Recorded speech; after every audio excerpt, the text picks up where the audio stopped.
Welcome বন্ধু, আমি জিৎ, আপনারা দেখছেন জিস ইনফোটেনমেন্ট বাংলা। আজকে লায়নকে নিয়ে আরো বেশ কিছু আপডেট আপনাদের দেবো, সেটা হচ্ছে এবং আরেকটা জিনিস নিয়ে কথা বলবো, সেটা হচ্ছে তুফান নিয়ে জিৎদা কি বলেছেন। লায়নের ব্যাপারে একটা আপডেট আছে, সেটা হচ্ছে লায়ন কিন্তু 3টে পার্টে বানানো হবে আপাতত, যেটা প্ল্যান রয়েছে, এবং পার্ট 1 আসবে 2025-এর ঈদেই, ঈদ 2025-এ আসছে, এবং 2025-এ কিন্তু এই ছবিটা লায়নের সেকেন্ড পার্ট আসার সম্ভাবনা রয়েছে, সেটাও কোনো ফেস্টিভ্যাল রিলিজ হতে পারে, এবং থার্ড পার্টটা 2026 আসার সম্ভাবনা রয়েছে। এবং তুফান দেখে কিন্তু জিদ্দা একটা জিনিস বলেছেন, কারণ এই যে লায়ন সিনেমা যে গল্পের কাঠামোটা, সেটা শুনে কিন্তু জিদ্দার প্রাথমিকভাবে পছন্দ হয়ে গেছিল, তাই তিনি ছবিটা করতে রাজি হয়েছেন। এবং তুফান সিনেমায় শাকিব খানের কাজ তার ভালো লেগেছে, এবং তুফানের যে স্টাইলাইজড অ্যাকশন রয়েছে, স্টাইলাইজেশনটা যেটা রয়েছে, সেটা কিন্তু জিদ্দার খুব ভালো লেগেছে, তাই তিনি এই ছবির স্টাইলাইজেশনের খুব প্রশংসা করেছেন, এবং রাফির সাথে তিনি আলোচনায় বসেছিলেন এই গল্পটা নিয়ে, এবং গল্পের যে প্রাথমিক কাঠামোটা শুনে তার পছন্দ হয়ে গেছে, যেই কারণে তিনি এই ছবিটা করতে রাজি হয়েছেন।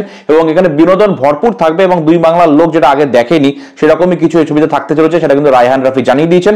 শ্যাডো ফিল্মস এর প্রযোজনা করছেন এখান থেকে, এবং ওখান থেকে সম্ভবত বাংলাদেশ থেকে সম্ভবত জাজ মাল্টিমিডিয়া থাকবে। সুতরাং একটা বিশাল কিছু হতে চলেছে, এবং নভেম্বরের শেষে শুটিং শুরু হওয়ার কথা, এবং ভিসা নিয়ে আপাতত জানা গেছে কোনো সমস্যাই নেই, এবং সবকিছু ঠিকঠাক থাকলে অবশ্যই দুই দেশে একসাথে মুক্তি পেতে পারে, এরকমই জানা গেছে। সো বন্ধুরা, আপনাদের আপডেটস গুলো কেমন লাগলো অবশ্যই জানাবেন। ভিডিওটি ভালো লাগলে চ্যানেলটি সাবস্ক্রাইব করে পাশে থাকবেন। দেখা হবে নেক্সট ভিডিওতে, বাই।